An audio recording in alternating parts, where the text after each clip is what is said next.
आपको यह बताना चाहता हूं कि महाराष्ट्र विधानसभा चुनाव की तारीखों के ऐलान के साथ ही महाराष्ट्र में सियासी जोड़ घटाव की परवान पर साल 2019 के बाद बारी बारी से सत्तामाय महाविकास अघाड़ी और महायुति के बीच कड़े मुकाबले के कयास लगाए जा रहे हैं। हालांकि 2019 में बीजेपी और शिवसेना में सियासी तलाक होने के बाद से दोनों एक दूसरे के लिए बड़ी चुनौती बने हुए हैं। महाराष्ट्र में 2019 के बाद से 5 साल में 3 मुख्यमंत्री और 2 बड़ी ताकतवर और क्षेत्रीय पार्टियों में बगावत के साथ ही सियासत महाराष्ट्र में काफी बदली हुई।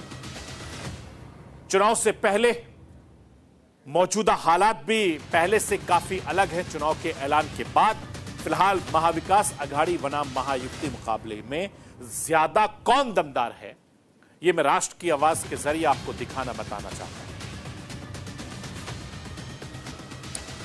महाराष्ट्र में कुल 288 विधानसभाएं हैं और इन मौजूदा सीटों का अगर गणित देखें तो सत्ता पक्ष यानी महायुति के 202 विधायक हैं।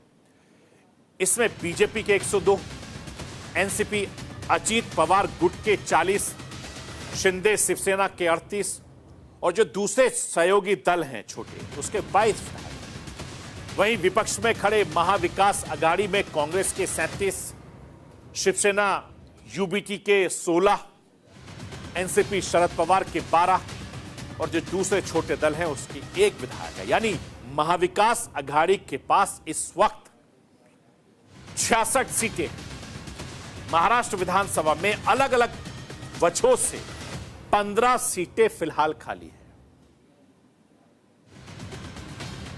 मैं आपको यह बताना चाहता हूं कि महाराष्ट्र में बीजेपी, शिवसेना, शिंदे गुट और राष्ट्रवादी कांग्रेस पार्टी अजीत पवार गुट के गठबंधन यानी महायुति की सरकार है। महाराष्ट्र विधानसभा चुनाव 2019 के नतीजों के मुताबिक यह सियासी सीन सोचा भी नहीं जा सकता। यानी 5 साल में महाराष्ट्र की सियासत काफी उतार चढ़ाव झेलते हुए पूरी तरीके से बदल गई है और 2019 के चुनाव के नतीजों के बाद से 5 साल में महाराष्ट्र में तीसरे गठबंधन की सरकार है। देवेंद्र फडणवीस और एनसीपी की सरकार सुबह होने से पहले बनी और फिर गिर गई। इसके बाद उद्धव ठाकरे की अगुवाई में महाविकास अघाड़ी सरकार बनी। फिर शिवसेना में बगावत के बाद एकनाथ शिंदे की अगुवाई में नई सरकार बनी। यानी महाराष्ट्र में करीब 2.5 साल महाविकास अघाड़ी की सरकार रही तो 2.5 साल महायुति की सरकार रही। अब चुनाव के ऐलान के साथ ही दोनों गठबंधन के नेता अपनी अपनी जीत के दावे कर रहे हैं। मैं राष्ट्र की आवाज के जरिए दोनों गठबंधन के नेताओं को सुनवाना चाहता हूं महाराष्ट्र की सियासत में वो किस तरीके से अपनी जीत के दावे कर रहे हैं, आप खुद सुनिए। Happy that the election commission has announced the poll dates today. 20th November will be the polling and 23rd will be the counting. And I'm very sure that in Maharashtra we will, as the Mahayuti, consisting of the Bharatiya Janata Party, Shiv Sena and the NCP, we will do very well. And with the kind of good schemes, the good work and the development and the infrastructure which has been created in Maharashtra, the people will definitely want to go for development, good work. क्योंकि महाराष्ट्र में किसी भी हालत में सरकार बदलेगी। ये जो अनकॉन्स्टिट्यूशनल सरकार जो बनी है, मोदी, अमित शाह और सुप्रीम कोर्ट के समर्थन से जनता उसको खत्म कर देगी।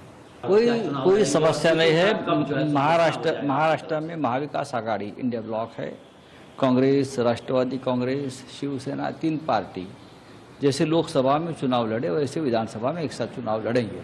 हाँ, पूरा समय दिया गया सरकार को अपने कामकाज निपटाने के लिए, घोषणाएं करने के लिए, चुनावी घोषणाएं करने के लिए पूरा समय दिया गया वो महाराष्ट्र में। और अंततोगत्वा जब बिल्कुल अंतिम मुहाने पर आकर के चुनाव का ऐलान किया गया, महाविकास अघाड़ी पूरी तरह से तैयार है और भाजपा जानती है कि महाराष्ट्र में उसके हिस्से कुछ नहीं आने वाला है। महाविकास अघाड़ी वहां प्रचंड बहुमत के साथ सरकार बनाएगी। लोकसभा का नतीजा भी बिल्कुल ऐसा था कि सरकार लगातार भाग रही थी इलेक्शन से वहां, तो फाइनली